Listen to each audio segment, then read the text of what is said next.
Hey, hey! I'm Brooke Johnson with Keller Williams, North Central Washington. And I'm Sydney Groen with Team Groen of Keller Williams, North Central Washington. How do we take our coffee?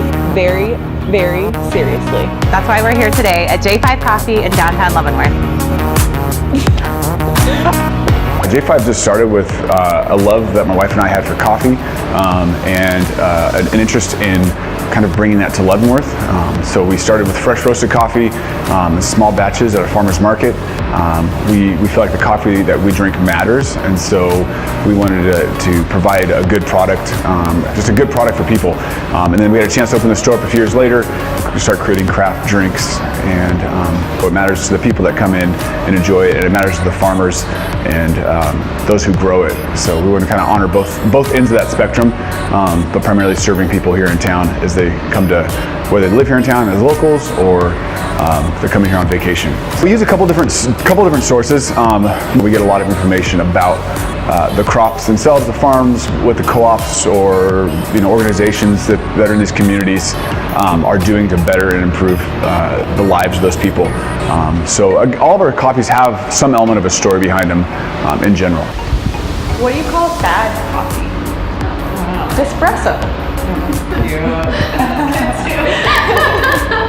Coffee is really complicated. It's like vanilla is one of the more complicated things and has 300 flavor compounds. Coffee, when roasted, has over 700 flavor compounds. So there's a lot of things happening in coffee that you don't even realize that are there.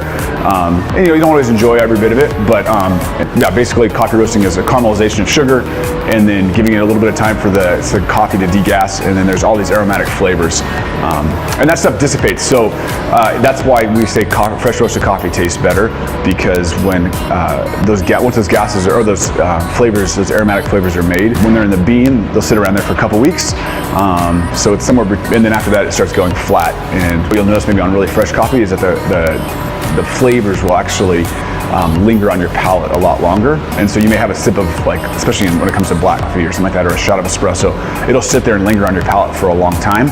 Maybe 15-20 minutes later you'll still be tasting it, and that's all those aromatics on your palate. When coffee gets stale, then it just flattens out and it's like old bread or boring, 2-day-old wine or something like that. So we roast our own coffee because we think and we know that the fresher coffee is, the better it tastes.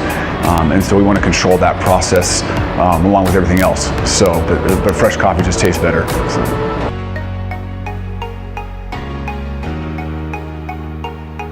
How did the hipster burn his tongue? How did the hipster burn his tongue? How? He drank his coffee before it was cool.